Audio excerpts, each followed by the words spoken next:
اسلام میں معاشرتی حقوق ماں کے. اللہ سبحانہ تعالیٰ فرماتے ہیں سورہ اسراء میں سورہ نمبر 17 آیت نمبر 23 اور 24 میں اللہ تعالیٰ فرماتے انسانوں سے کہ آپ صرف میری عبادت کرو. انسانوں سے کہتے تم صرف میری عبادت کرو اور اپنے والدین سے حسن سلوک کرو. اگر دونوں میں سے کوئی بھی ایک یا دونوں ضعیف ہو جائے ان کو اف تک مت کہو, نہ ہی ان کو جھڑکو, لیکن ان کے ساتھ عزت سے پیش آؤ اور ان کے ساتھ حسن سلوک کرو اور اللہ تعالیٰ سے دعا کرو کہ اے رب آپ ان کے اوپر رحمت فرما جس طریقے سے انہوں نے میرا خیال رکھا بچپن میں. اور اللہ تعالیٰ فرماتے سورہ انعام میں سورہ نمبر 6 آیت نمبر 151 بِوَالِدَيْنِ احسانا, ہم نے انسانوں کو کہا ہے, فرض ٹھہرایا ہے کہ وہ اپنے والدین سے حسن سلوک کرے. اور یہ پیغام دہرایا گیا ہے سورہ لقمان میں سورہ نمبر 31 آیت نمبر 14 اور سورہ احقاف سورہ نمبر 46 آیت نمبر 15 میں کہ وَيَسَّرْنَا الْإِنسَانَ بِوَالِدَيْنِ احسانا, انسانوں کے لیے فرض ہے کہ وہ اپنے والدین کے ساتھ حسن سلوک کرے. اس کے بعد خصوصاً اپنی ماں. اور اللہ کے رسول محمد صلی اللہ علیہ وسلم فرماتے ہیں, سنن نسائی میں آتا ہے اس کا ذکر, کتاب الجہاد میں باب نمبر 6 حدیث نمبر 3106 میں اللہ کے رسول فرماتے کہ ماں کے پیر کے نیچے جنت ہے. اس کا مطلب یہ نہیں کہ اگر میری ماں سڑک پہ چل رہی ہے اور کوئی کیچڑ میں پیر رکھتی ہے تو کیچڑ جنت ہو جاتی ہے.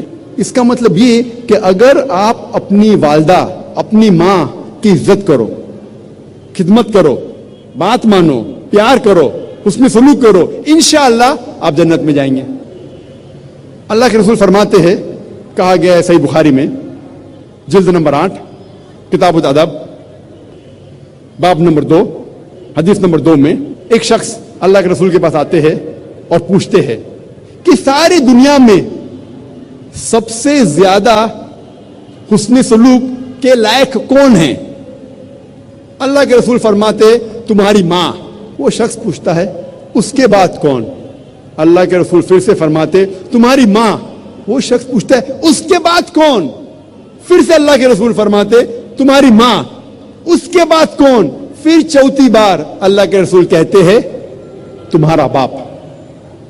اس کا مطلب 75% حسن سلوک کے لائق ہے ماں, 25% باپ, 3/4 حصہ حسن سلوک کا جاتا ہے ماں کو, 1/4 حصہ جاتا ہے باپ کو. اس کا مطلب یہ کہ ماں کو ملتا ہے گولڈ میڈل سونے کا تمغہ, ماں کو ملتا ہے سلور میڈل چاندی کا تمغہ, ماں کو ملتا ہے برونز میڈل تانبے کا تمغہ, باپ کو ملتا ہے کانسولیشن پرائز صلح بخش انعام. یہ ہمارے آخری نبی آخری رسول محمد صلی اللہ علیہ وسلم کا کہنا ہے کہ والدہ زیادہ حقدار ہے حسن سلوک کے. ابھی ہم تذکرہ کریں گے اسلام میں خواتین کے معاشرتی حقوق بہن کے. اللہ سبحانہ تعالیٰ فرماتے سورہ توبہ میں سورہ نمبر 9 آیت نمبر 71 میں آیت نمبر 71 میں والمؤمنین والمؤمنات بعضهم اولیاء بعض, مومن مرد اور مومن عورت ایک دوسرے کو مدد کرنا چاہیے, یعنی ایک دوسرے کے بھائی بہن ہیں unless otherwise. اللہ کے رسول فرماتے کہ عورت شقیق ہے. شقیق کے ایک معنی ہے آدھا, جس طریقے سے انسانیت آدھے مرد اور آدھے عورت میں بانٹی گئی ہے, آدھا حصہ ہے. اور دوسرے معنی ہے بہن. تو اللہ کے رسول کہتے کہ عورت تمہاری بہن ہے unless otherwise. اب ہم تذکرہ کریں گے اسلام میں خواتین کے تعلیمی حقوق. سب سے پہلی وحی, سب سے پہلی ہدایت جو اللہ سبحانہ و تعالی انسانیت کو قرآن مجید میں دیتے ہیں وہ یہ نہیں کہ آپ نماز پڑھو یا روزہ رکھو یا حج کے لیے جاؤ، سب سے پہلی ہدایت جو اللہ سبحانہ و تعالی انسانیت کو قرآن مجید میں دیتے ہیں وہ ہے اقرا، پڑھو، جو آتا ہے سورہ اقرا میں چیپٹر نمبر 96 آیت نمبر 1 میں. اور یہ صرف مرد کے لیے نہیں، دونوں کے لیے، مرد اور عورت کے لیے. اور اللہ کے رسول فرماتے ہیں کئی حدیث میں، اس کا ذکر ابن ماجہ میں بھی ہے، حدیث نمبر 224 میں اللہ کے رسول محمد صلی اللہ علیہ وسلم فرماتے ہیں سیکنگ نالج، علم حاصل کرنا، طلب العلم فریضۃ علی کل مسلم، ہر مسلم کے لیے فرض ہے، چاہے وہ عورت یا مرد ہو. اللہ کے رسول فرماتے علم طلب کرنا، علم حاصل کرنا ہر مسلمان کے لیے فرض ہے، چاہے وہ عورت ہو یا مرد ہو. اور اللہ کے رسول ہمیشہ لوگ سے کہتے تھے کہ اپنے بچوں کو علم دو، خصوصاً اپنی بیٹیوں کو. اور اللہ کے رسول یہ بھی کہتے تھے کہ شوہر کا فرض ہے کہ وہ اپنے بیوی کو علم دے، اگر خود نہیں دے سکتا تو کم از کم اس کو انتظام کرنا چاہیے کہ بیوی تک علم پہنچے. اور صحیح بخاری میں کئی حدیث ہے، جب پڑھتے صحیح بخاری باب نمبر 36 حدیث نمبر 101 میں کہا گیا ہے کہ عورتیں اللہ کے رسول کے پاس آ کے کہتی ہے کہ ہمیشہ آپ مردوں سے گھرے ہوئے ہیں، آپ خصوصاً عورتوں کو خطاب کیوں نہیں کرتے؟ اور اللہ کے رسول نے کہا ٹھیک ہے. اور اللہ کے رسول نے یہ بھی دیکھا کہ صحابہ کو کہا کہ خواتین کو خطاب کرو. اور 1400 سال پہلے جب ایام الجاہلیہ تھا، ڈیز آف اگنورینس، اس وقت کئی خواتین ہیں جو علم کے میدان میں اونچائی پہ تھے.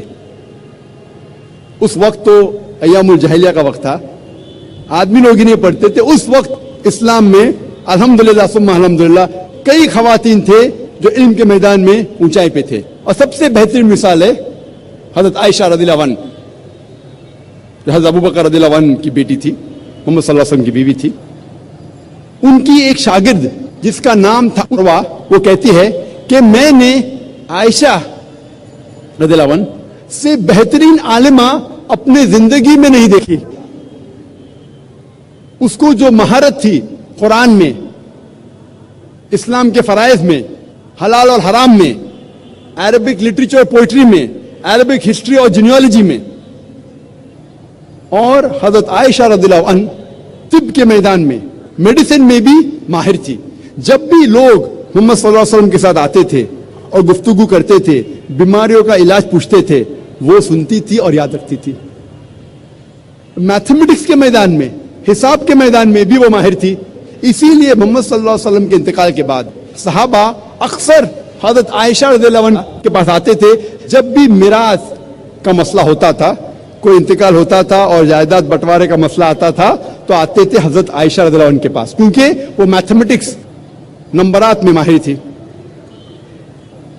اور کئی صحابہ ان کے پاس سیکھنے کے لیے آتے تھے محمد صلی اللہ علیہ وسلم کے بعد. ان میں سے حضرت عمر رضی اللہ عنہ کا نام ہے، عبداللہ ابن عمر رضی اللہ عنہ کا نام ہے، ابو ہریرہ رضی اللہ عنہ کا نام ہے، کئی. اور صرف حضرت عائشہ نے کم سے کم 88 علماء کو شکشا دی. مطلب at least 88 scholars she has taught. اس کا مطلب she was a scholar of the scholars, وہ عالموں کی عالمہ تھی. 88 علماء نے ان کے پاس پڑھا. ہمارے پاس مثال ہے اس وقت حضرت صفیہ کی رضی اللہ عنہ، جو محمد صلی اللہ علیہ وسلم کی بیوی تھی. امام النووی کہتے ہیں کہ حضرت صفیہ رضی اللہ عنہ وہ بہت دین تھی. ہمارے پاس مثال ہے ام سلمہ کی رضی اللہ عنہ. ہمارے پاس مثال ہے ام سلیم کی، جو حضرت انس رضی اللہ عنہ ان کی والدہ تھی. وہ ماہر تھی حدیث میں، اور کہا جاتا تھا کہ وہ بہت ذہین تھی. ہمارے پاس مثال ہے سیدہ نفیسہ کی رضی اللہ عنہ، جو تاریخ کہتی ہے کہ کئی علماء کو انہوں نے سکھایا اور ان کے شاگرد امام شافعی بھی تھے. ہمارے پاس مثال ہے ام دردہ کی رضی اللہ عنہ، جو ابو دردہ رضی اللہ عنہ کی بیوی تھی، اور امام بخاری اپنے صحیح میں کہتے ہیں کہ وہ حدیث میں ماہر تھی. کئی مثال ہے، آپ سوچ سکتے ایام الجاہلیہ کے وقت کئی خواتین تھے جو علم کے میدان میں ماہر تھے. وآخر دعوانا الحمدللہ رب العالمین.